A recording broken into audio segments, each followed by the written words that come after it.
जय हिंद दोस्तों। आजकल आप देखते होंगे कि हर जगह प्लॉटिंग हो रहा है और प्लॉटिंग होता है तक खास तौर पर आप जानते हैं कि शहरों के आसपास हो गया। आजकल तो ग्रामीण एरिया में भी लोग प्लॉटिंग करने लगे हैं, कॉलोनी बसाते हैं या फिर प्लॉट जैसे 1 बीघा 1 एकड़ 2 एकड़ 5 एकड़ जमीन ले लेते हैं, कहीं पे प्लॉट काट देते हैं, या फिर 2 कट्ठा 4 कट्ठा 5 कट्ठा भी जमीन होता है उसमें भी लोग प्लॉट 2 4 निकाल देते हैं, 100 गज का 50 गज का निकाल के लोग बेचते हैं। तो बेचते हैं तो आपको प्रलोभन दिया जाता है। जब उनका प्लॉट नहीं बिकता है, अक्सर देखेंगे प्लॉटिंग करने वाला का, कॉलोनी बसाने वाला का, सोसाइटी बसाने वालों को, या फिर जिसके पास 2 4 10 प्लॉट है, जो प्लॉट का बिजनेस करते हैं, ब्रोकर होते हैं, वो लोग आजकल आपको प्रलोभन देने लगे हैं क्या कि आपको किस्तों पर मिलेगा, आपको इंस्टॉलमेंट बना दिया जाएगा, आपको बैंक से लोन करा दिया जाएगा, आपके पास पैसा नहीं है तो भी आइए आपको प्लॉट मिल जाएगा, जमीन मिल जाएगा। अब 10,000 रुपये लेकर आइए, आपको प्लॉट दे दिया जाएगा, लोन करा दिया जाएगा। 20,000 रुपये लेकर आइए, प्लॉट दे दिया जाएगा, लोन करा दिया जाएगा। ऐसे ऐसे लोग आपको प्रलोभन देते हैं। जब आप जाते हैं तो पता चलता है कि जो लोन कर रहे हैं वो लोन आपके प्रॉपर्टी पर लोन नहीं रहता है, वो आपका पर्सनल लोन करा देते हैं अगर बैंक से कराते हैं, कोई और लोन करा देते हैं बैंक से कराते हैं, लेकिन वो आपको उस प्रॉपर्टी पे लोन नहीं कराते हैं। इसी प्रकार से बहुत सारे कॉलोनाइजर है जो किस्तों पर प्लॉट देते हैं, वो आपको बैंक से लोन नहीं कराएंगे, वो खुद का प्लॉट लिए रहता है, 3 गुना 4 गुना ज्यादा दाम पर वो बेचते रहते हैं। तो बहुत सस्ते में लिए होते हैं ना कॉलोनी बसाने के लिए, और जो सेल करते हैं वो 3 4 गुना अधिक रेट रहता है, आपको वो भी सस्ता लगता है। क्यों? क्योंकि वहां पे बसावट हो जाता है, और वो खुद का फाइनेंस करते हैं, मतलब उनको तो कुछ लगाना नहीं है, खुद का प्लॉट है, तो वो आपको पैसा ले लेगा 10,000 20,000 50,000 1 लाख जो भी है, और आपको किस्त बना देता है 3 साल 4 साल 5 साल 2 साल, जितना दिन में आप सक्षम है उस हिसाब से किस्त बना देता है। और होता क्या है कि वो प्लॉट आपकी हो जाती है, आपको बोलता है कि बना के आप रहने लगिए, मुझे किस्त दीजिए। तो सभी अपना अपना दिमाग लगाए हुए हैं कि किस तरह हमको प्लॉट बेचना है, किस तरह हमको सेल करना है अपनी जमीन। लेकिन आपके फायदे के लिए एक बात बता रहा हूं कि ये तो चलिए 3 लाख 4 लाख 5 लाख का कोई प्लॉट है, छोटा मोटा प्लॉट ले रहा है, या फिर ऐसे एरिया में रह रहा है कि चलिए छोटा मोटा कॉलोनी है, छोटी मोटी जगह है, जो 2 लाख 4 लाख 5 लाख 10 लाख का प्लॉट ले रहा है, तो उसमें ज्यादा फर्क नहीं पड़ता है। लेकिन आपकी जानकारी के लिए बता दूं कि कहीं सोसाइटी में आप जमीन ले रहा है, या फिर बड़े प्लॉटिंग में जमीन ले रहा है, कोई बड़ा कॉलोनी में जमीन ले रहा है, जिसका कीमत लाख आपको किस्तों में ही दे रहा है, कोई दिक्कत नहीं है, आपको इंस्टॉलमेंट में ही दे रहा है।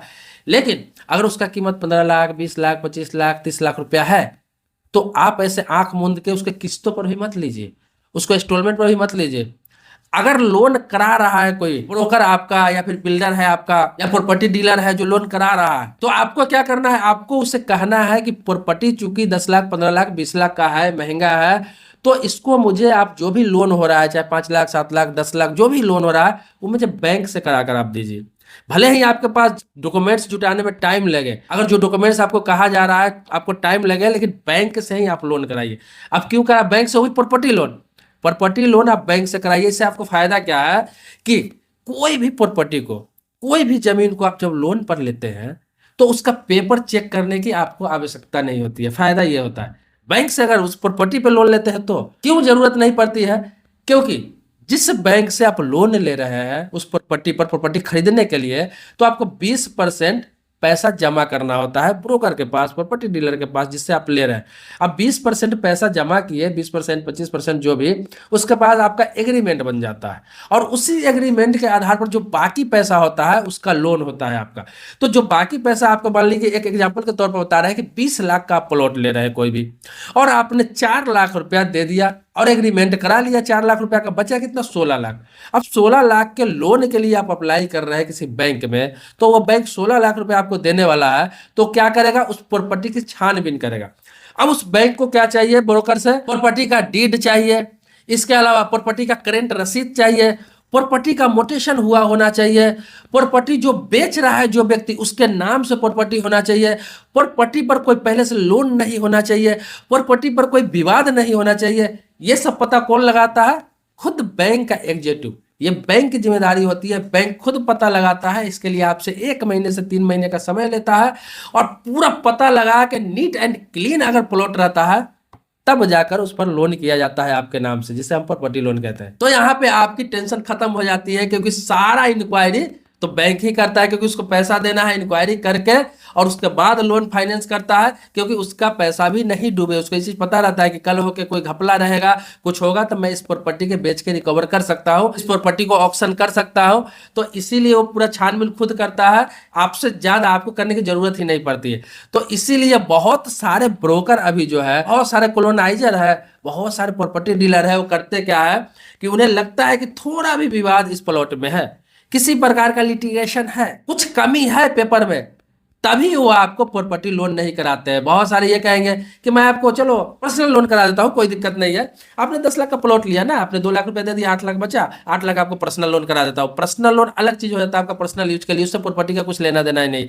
आपको पर्सनल लोन करा देगा और करेगा कि वो पैसा रख लेगा, कल होकर प्रॉपर्टी पर विवाद होगा, वो आपको समझना है बैंक को आपसे कुछ लेना देना नहीं है, पूरा पैसा बैंक आपसे लेगी। लेकिन उस प्रॉपर्टी पर लोन है, अगर वो प्रॉपर्टी बाद में विवादित हो जाता है, किसी प्रकार का विवाद होता है, तो बैंक एक्शन लेगा, क्योंकि बैंक तो खुद उस प्रॉपर्टी पर एग्रीमेंट किया हुआ है और प्रॉपर्टी का पूरा छानबीन किया हुआ है। तो इसमें बैंक भी फंसेगा, बैंक की भी जिम्मेवारी होगी। बैंक का जो ऊपरी अधिकारी है या फिर बैंक का हेड ऑफिस से उस बैंक का मैनेजर है, बैंक के अधिकारी है, उससे सवाल किया जाएगा कि आपने क्या इंक्वायरी किया था, किस तरह का भी, तो आपकी जिम्मेवारी था देखना कि क्या विवाद था, या फिर इस पर लोन था या नहीं, या फिर इसका दाखिल खारिज था या नहीं, या फिर रजिस्ट्री कैसा था या किसके नाम से था।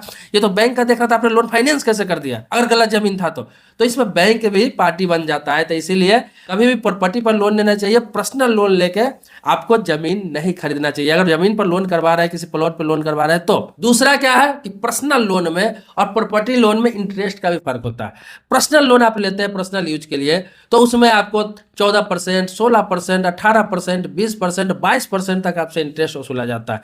लेकिन वही प्रॉपर्टी लोन आपका जो प्लॉट पे लोन होता है, तो उसमें क्या है कि आपको ये 8% पर भी मिल जाएगा, 10% पर भी मिल जाएगा, 12% पर भी मिल जाएगा, मतलब कम से कम इंटरेस्ट पर मिल जाता है। आपका सिविल स्कोर निर्भर करता है कि आपका सिविल स्कोर कैसा है। तो ये चीज आप ध्यान रखिए कि कोई भी प्रॉपर्टी ले रहा है, अगर बड़े रकम का प्रॉपर्टी है, ज्यादा रकम का प्रॉपर्टी है, और आपको ये भी डाउट है कि इतना पैसा मैं देने जा रहा हूँ, लोन करा रहा हूँ, इसका पेपर कैसा है, तो उस पर बैंक से लोन आप जरूर करा लीजिए। भले ही आपके पास पैसा आ जाए, 6 महीने बाद उस पैसा को फिर आप जमा करके क्लियर कर लीजिए बैंक में, 1 साल में जमा करके क्लियर कर लीजिए, 2 साल में जमा करके क्लियर कर लीजिए। आपका 1 साल का इंटरेस्ट लगेगा, 2 साल का इंटरेस्ट लगेगा, 3 साल का इंटरेस्ट लगेगा, जितना दिन में आप क्लियर कर लीजिए।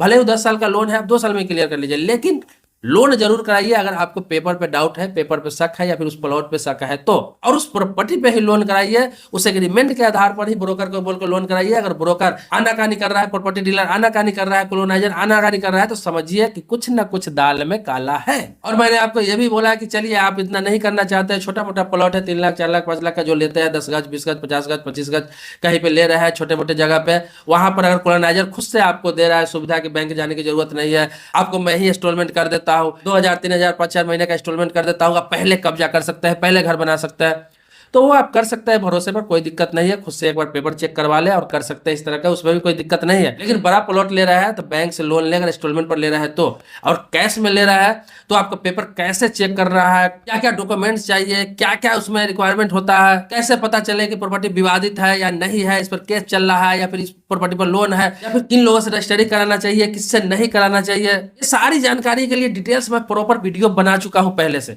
जिसका लिंक इसी वीडियो का डिस्क्रिप्शन में डाल दूंगा। आप जाके वहां पे सारी जानकारी ले सकते हैं कि कहीं कैश में आप प्लॉट ले रहे हैं या फिर लोन पर ही ले रहे हैं, तो उसका पेपर को कैसे खुद से जांच कर सकते हैं, कैसे पता लगा सकते हैं, उसके बारे में डिटेल्स ऑनलाइन जानकारी कैसे ले सकते हैं। दोस्तों, आपके मन में कोई सवाल है जमीन से संबंधित, प्रॉपर्टी से संबंधित, रेलवे से संबंधित, गवर्नमेंट स्कीम से संबंधित, तो आप कमेंट बॉक्स में लिख सकते हैं। उस टॉपिक पर मैं वीडियो बनाता हूं और बनाता रहूंगा, आपको अवेयर करता रहता हूं, समय पर करता रहूंगा। और सब्सक्राइबर नहीं है तो चैनल को सब्सक्राइब करिए, बेल घंटी दबाइए। लेकिन सब्सक्राइबर पहले से है तो इसके लिए धन्यवाद देता हूं आपको। मिलते हैं नेक्स्ट वीडियो में एक नए मुद्दे के साथ, तब तक के लिए शुक्रिया, धन्यवाद, जय हिंद दोस्तों।